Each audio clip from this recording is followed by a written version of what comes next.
We remember that in 1991, the Russian people fought fiercely, selflessly, almost unanimously for freedom of speech, for elections, for laws, for the right to dignity. But why did he fight?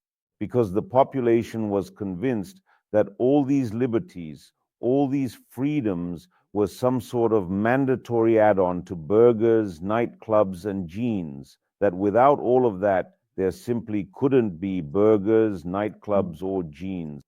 But once they realized that all these charming attributes of Western life were possible without any liberalism or freedoms, the people immediately and without hesitation handed over their freedom with all its trappings for scrap and returned to their usual much beloved state of servitude. As it turned out, the population didn't need any kind of liberty at all. They simply wanted foreign cars, 25 kinds of sausage, and legal porn.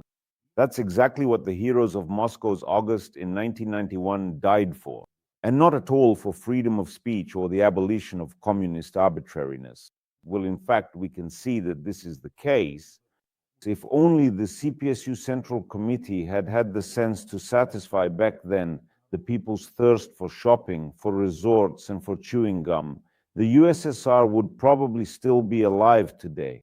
But at that time, all those mossy old men from the Central Committee and the KGB, as they say, just didn't get it.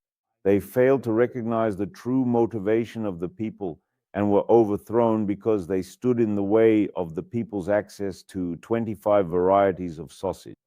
And after that, everything in general started to go smoothly. It turned out that fascism, real, outright fascism, coexists with the trappings of the good life even better than communism does.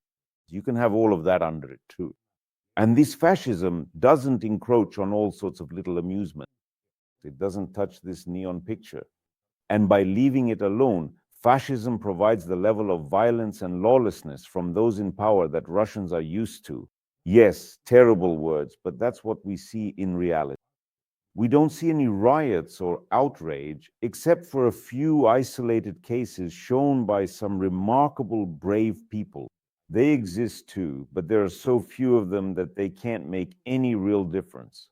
And so in 2025, fascism became the long-awaited return to those serfdom roots, to that slavery where Russia actually feels the greatest national comfort.